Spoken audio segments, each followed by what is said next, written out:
ऋषि भाई, अब समझ लो हमें कोई डिश बनानी है।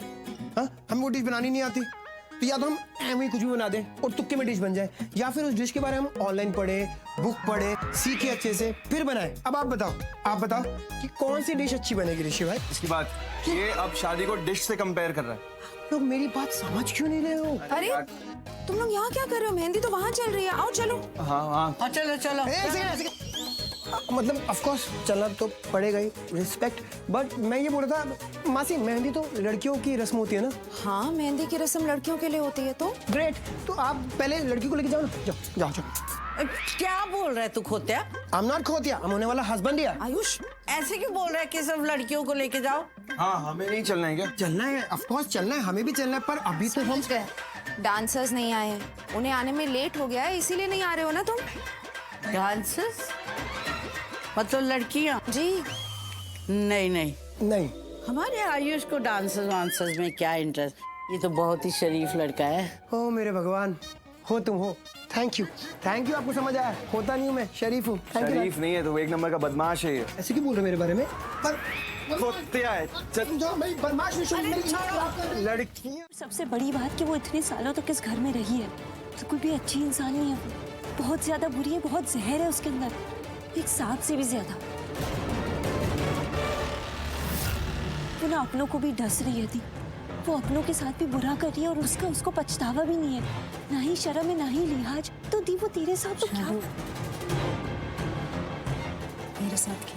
वो तुझे सबसे बड़ा दुश्मन मानती है, सबसे ज्यादा नफरत करती है तेरे साथ। वो तेरे साथ क्या कुछ नहीं कर सकती। एक तो मैंने उसे चुनौती भी दी थी, 3 दिन में दी, इसीलिए इतना ज्यादा घबरा रही है क्या? हाँ दी, मुझे इसी बात का ना सबसे ज्यादा डर है। दी, जैसे इस मलिश्का को लगेगा ना कि वो तुझसे हार रही है, तो वो तेरे साथ कुछ बुरा करेगी, तुझे चोट पहुंचाएगी। वो ऐसी इंसान है। नहीं दी, मलिश्का को लेके ना कोई गलतफहमी नहीं है मेरे दिमाग। मुझे पता है कि वो कैसी इंसान है, मुझे पता है कि वो तुझे चोट पहुंचाने की कोशिश करेगी, किसी भी हद तक गिरेगी थी। इसलिए मैं बोल रही हूँ कि इसके पहले ना कि उसको पता चल जाए कि हमें उसका सच पता है और हमारे पास उसके खिलाफ बहुत बड़ा सबूत है। एक ऐसा सबूत जो अगर हम परिवार वालों को बोले ना तो वो खुद इस मलिश्का को घर से बाहर निकालेगी। इसके पहले कि उसे ये सब पता चल जाए, हमें उसका पर्दाफाश करना ही पड़ेगा। शालू, मुझे पता है।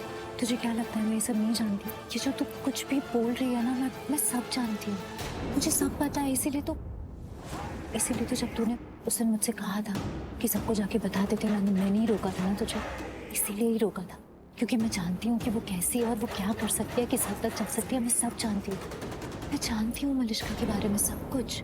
लेकिन अभी मैं सिर्फ ये चाहती हूँ कि तू भगवान के लिए अपनी मेहंदी। चलो मेरी बात सुन, ये दिन, ये पल, ये सब ना तेरी जिंदगी में दोबारा वापस नहीं आने वाले। तो प्लीज तू अपने बारे में सोचना। शालू, मैं सच कह रही हूँ, मुझे ना बिल्कुल भी अच्छा नहीं लग रहा है यहाँ बैठ के कि मेरी बहन इतनी उदास है अपनी मेहंदी वाली दिन। ये सब सोच के वो खुशियाँ नहीं जी पा रही अपनी। और मैं बोल रही हूँ, मैं यहाँ, तू यहाँ, हम दोनों साथ हैं, तो बस हम सब ठीक कर देंगे। इस परिवार के साथ, ऋषि के साथ, तेरे साथ, किसी के साथ कुछ गलत नहीं होने देंगे, क्योंकि हम दोनों यहाँ हैं और हम दोनों साथ हैं। सब सही हो जाएगा। बस हमें जो कुछ भी करना है ना। बिना बात के फिर मेरे बीज बो दिया। अब मैं यही सोच जाऊंगा, ईडी वाले ही थे, फालतू की बात ना करे, बस कोई नहीं था, ईडी वाले ही थे। अगर वापस आ गए तो?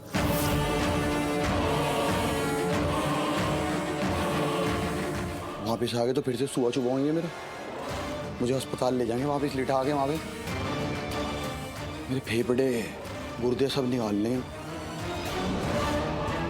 बलविंदर सूद नाम है मेरा कोई फेफड़े नहीं निकाल सकता, मेरे कोई कुछ नहीं कर सकता। मैं अपाहिज नहीं होने का, मैं दुनिया को अपाहिज कर दूंगा। मैं अपाहिज हो गया तो कोई कुछ नहीं करने का है। मेरे पास तरीका है, मेरे पास पैसे बढ़े। अब तेरा भाई आगा मनाली में नो स्ट्रेस नो रिस्क। मैं अभी तैयारी कर रहा, मनाली जाएंगे। इतनी जल्दी? 1 मिनट बैठ, आ रहा मैं बस। नहीं इतनी जल्दी क्या बैठ रही है, अभी चाय वाय पीते हैं आराम से, अभी तो टाइम है। फिर उन्हें आने मेरा पोस्टमार्टम कर देंगे, जब मेरे गुर्दे फेफड़े निकाल के ले जाएंगे तब चलेंगे। पागल आगल है क्या? मेरे को तो बात करे थे कैसे लगे, मैं किससे दोस्ती कर ली मैंने गधे से। चलो टाटा। चलो जाओ। मैं भी चलता हूँ ना मनाली। तू क्या करेगा? चल बैठ जा, सोच रहा अभी मलिश्का को फोन कर लूँ एक बार।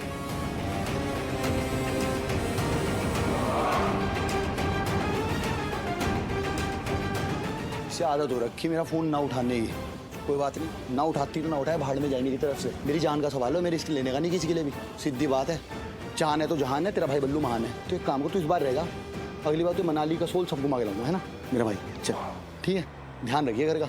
ऐसे तो चोरी होने के लिए कुछ है नहीं पर्दे के लिए। अनुष्का, तुम रो क्यों रही हो? हेलो हेलो अनुष्का, कुछ बताओ तो सही, तुम रो क्यों रही हो? अच्छा देखो देखो, तुम रोना बंद करो, मैं हूं ना, मुझे बताओ क्या हुआ। मैं आयुष के साथ डांस कर रही थी। मैं उसके बहुत ज्यादा करीब थी, लेकिन वो आयुष, उसने मुझे भाव ही नहीं दिया। उसने थोड़ी देर मेरे साथ डांस किया और फिर सबके साथ लगा रहा। उसका परिवार था ना वहाँ पे, तो फिर उसके परिवार के साथ लगा रहा। उसने मुझ पे ध्यान ही नहीं दिया। मेरा मतलब, तुम जैसा चाहती थी वैसा नहीं किया आयुष ने, ये कह रही हो ना तुम चाहती थी कि आयुष तुम्हारे साथ डांस करे और तुम्हारे साथ डांस करते करते इतना खो जाए कि तुम दोनों एक रूम में चले जाओ और तुम दोनों दो से एक हो जाओ। प्लान तो यही था ना तुम्हारा, और तुम ऐसा कह रही हो कि ऐसा नहीं हुआ। तुम मजाक उड़ा रहे हो मेरा? वैसे तो बड़ा बनते हो कि मैं तुम्हारे साथ हूँ, मैं हूँ ना, मैं तुम्हारी मदद करूंगा। तो अब क्या कर रहे हो? हंस रहे हो मुझ में? अच्छा सॉरी, तो देखो तुम रो मत, मैं आ रहा हूँ तुम्हारे पास तुम्हारी मदद करने, ठीक है? और फिर आयुष को मैं तुम्हारे इतने करीब ले आऊंगा कि तुम जान दो और जिस्म एक। फिर देखना, मेहंदी के बाद आयुष की शादी शालू से नहीं होगी।